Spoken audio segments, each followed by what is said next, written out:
What's up, guys and girls? So every day when you get in your car and flip on the radio, you can see or rather hear just how far music has come since, well, basically humans have existed.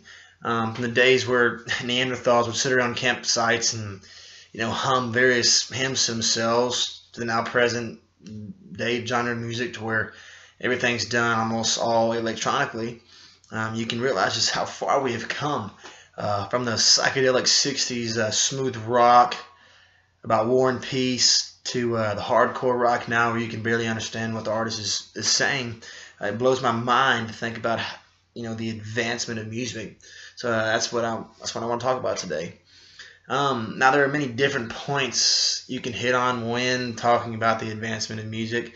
There's so many different advances that have happened over the past 100 years, from the advancements in instruments to the advancement in technology, such as like amplifiers and all the technology that goes into it, to the different kind of venues, how venues have changed, so that music is heard better throughout. And but the main one that really interests me when I had thought about doing something over the advancement of music was the recording part of it. The first evidence of actually someone recording music was from a woman singing a French folk song, the name of Claire de la Lune, and it was recorded on a phonograph built by a French inventor named Eduardo Leon Scott de Martinville in 1850. From then on, people kind of caught on to the whole being able to record music and being able to they make music, and you recorded it. It was something fun to do. It interests people. So then on, recording music has done nothing but just thrive. So my dad was in a 1980s rock band, your typical, long-haired, ripped pants, skin tight jeans rock band, and he was one that really got me into music, got me into loving music. And when I was younger, I picked up the guitar to learn how to play, and it kind of fell off. But when I when I graduated high school, I really got into the guitar again. And so I went to Texas A&M Corpus Christi before I transferred to Tarleton, and I took this class that it sounded interesting. I had no idea what I was getting myself into, but it actually worked out for the best. It was a class on how to record music nowadays, and it was actually this class on learning this program called Avid. It's an audio interface, and it's designed by a company. The company's name's Avid, right? And it's called Pro Tools.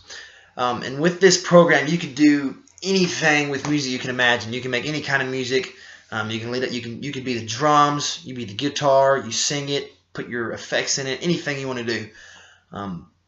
It's insane. But what I wanted to really, what blew my mind was when I took this class, was that like when making a mistake, how easily your mistakes can be, I guess, erased, can be taken back over, can be redone. And when I went home and started talking to my dad about this class and how everything was going, he got to talking, and we talked about how different making a mistake now and making a mistake back then. 80s recording music in the 80s was very similar to recording music in the 60s and 70s.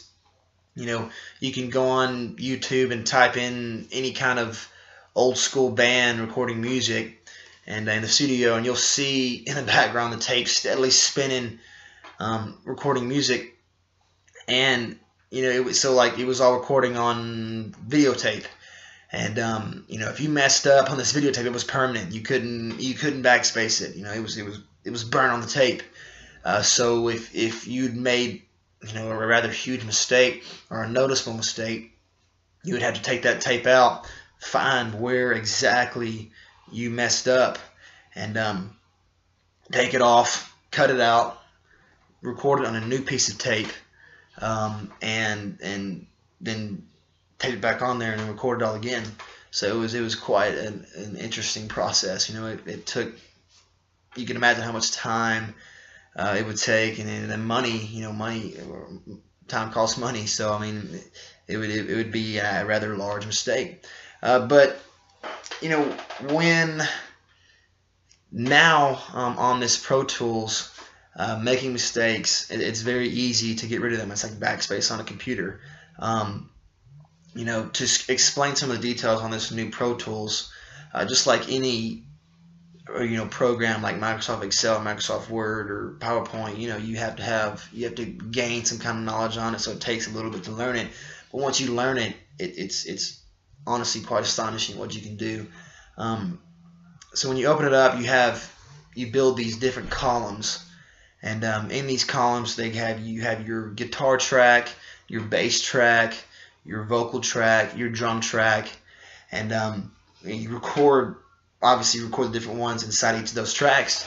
And if you make a mistake during this, you like the old school tape, you find where you made the mistake, build a new track and record over it, and it's done. If you record something you don't like how it sounds, let me slap that in there. And you can try different things, and you can almost make music. You can make music perfect, which is it's unheard of. Back in the day, nothing was perfect, but now people are making music almost perfect because it's easy to fix the mistakes.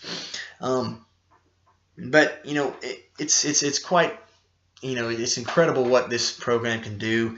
It's bringing out, if you're not able to play an instrument, but you have some sort of sense of music, you can get in here, get in your room, you can put it, it's on your laptop. You can get on your laptop and just basically build your own song from your laptop in your room.